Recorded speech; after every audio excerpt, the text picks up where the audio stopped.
right, welcome to video 2. We're going to talk about different ways to finance or get into a property, okay? So this is one of the ones I love the most because there are so many creative ways to buy real estate, from very traditional, normal 25% down buy to owner carries and all those different things. So what I'm going to do is focus a little bit. This is a little bit more for investment properties versus owner-occupied real estate, but there's a sweet tool where you can go owner-occupied and kind of trade up each year. So just for this one video though, I'm going to work on just the ones we have. So you have your first one, which I'm going to call conventional financing. Okay? So conventional financing is going to be your 25% down, up to 30% down. Normal rate, go through, so $100,000 property, I need $25,000 down to get it, okay? Pretty straightforward. Most banks, there's Numerica, we use quite a bit, they're awesome. First Interstate Bank, BECU, there's a number of ones in town that are awesome. If you haven't yet and you're looking at all to get into the investing sphere, please reach out to some of these commercial bankers. I know they're swamped right now, but get on their radar, make sure they know who you are, that when you do come in with that property, you're ready to go, okay? First one there, so your normal conventional. Second one is commercial loan. Okay, so sorry, I'm gonna caveat, your conventional loan, this one is gonna apply to 1 to 4 units, okay? Because under lending terms, and there's probably more reason than this, but 1 to 4 units is still seen as a residential size purchase. Over here under commercial, this is 5+ units or commercial buildings, okay? So that's where you'll see the biggest difference. What you're gonna notice, same thing, still about 25% down, 30% in some cases, 20% if you're owner occupied. And then over here though, is you're gonna have a 10-year at the most balloon on that payment.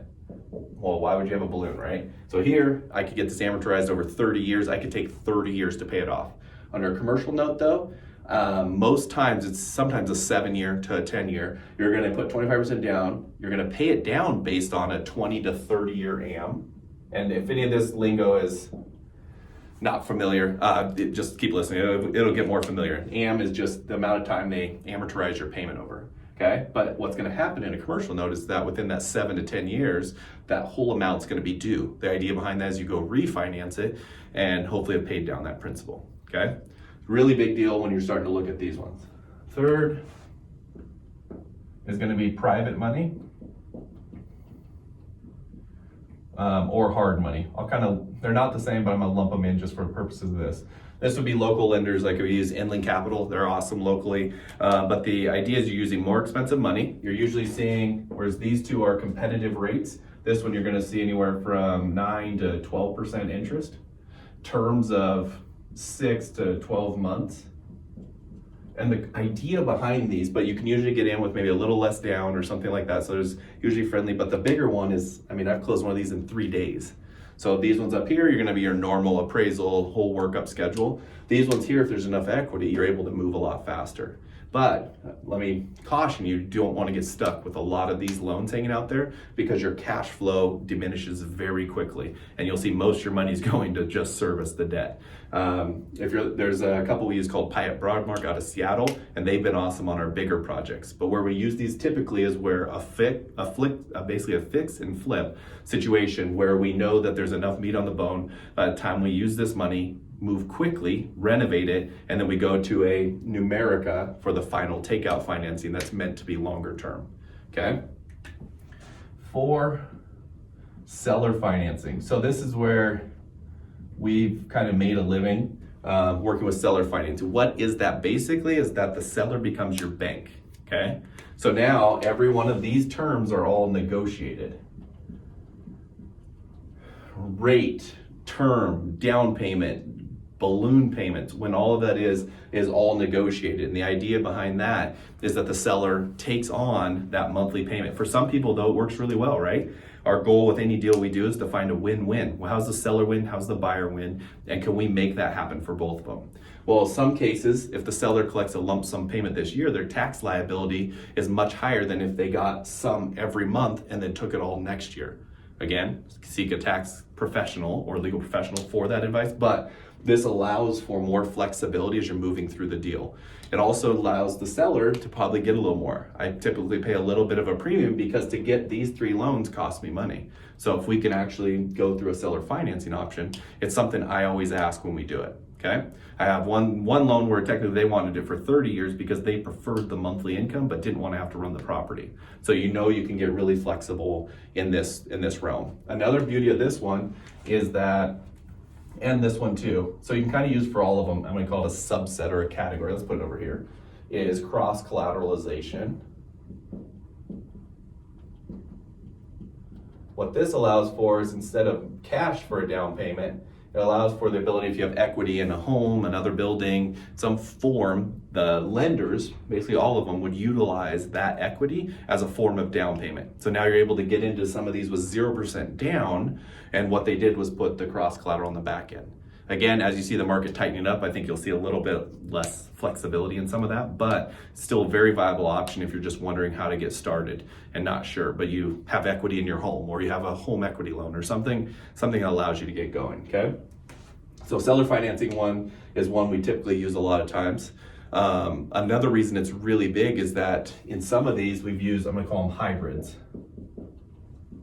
So our last few deals we've used hybrids where we had one part seller carryback. What it means is that they carried back a portion of seller financing. So if I have $1 million purchase,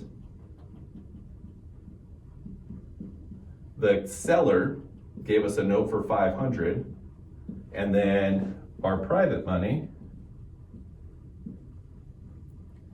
picked up the tab for the other 500. So win-win, seller gets $500,000 up front, we make monthly payments on that, but what it allows us to do is now we're into $1 million property, as this private money is concerned, with 50% loan to value. Okay, went kind of quick there, but the idea is you can combine some of these to make the deal work.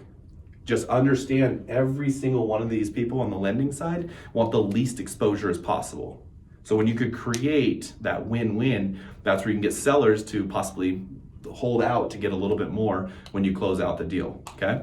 So something to think about there. And then kind of the gold standard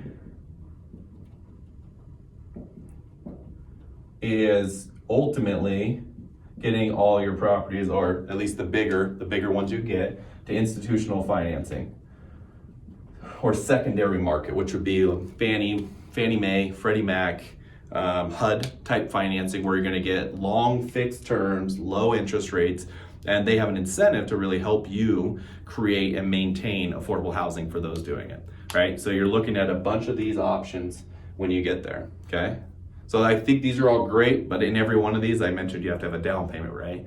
So here's a couple ideas to get you going on something like that. So you're looking for a down payment. Obviously, first easiest one, cash in a bank. What do you have? Okay. Second one, do you own your home? Do you look for home equity line of credit, a HELOC? Okay. So you have cash. There's ways like home equity. Next, friends and family. Do you have any friends and family who maybe don't have the time but have always talked about investing with you? Maybe your portion is just going to get the deal, bring the money together, get it across the finish line, and for that, you get a percentage, okay? Next one is gonna be finding investors. There's a lot of rules around this, regulations in different parts, but what I have found is that when you have a deal, people want to fund it, right? So the goal is going and finding different ways to get this. For short term, and again, I reiterate short term, we've used such things as like a lending club, basically personal unsecured loans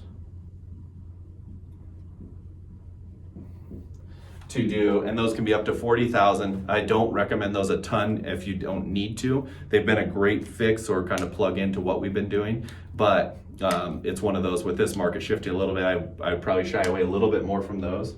The next one is self-directed IRAs, where they'll actually allow you to use retirement funds to go do another deal. There's a bunch of rules around that, but again, as you're thinking through it, what I started doing when I did this was pull up the same thing, set up here, and set goals of kind of what I wanted, right? set goals. Sorry, the tray just dropped, but set goals what I wanted. And then I started just making a list. So I have my resource list.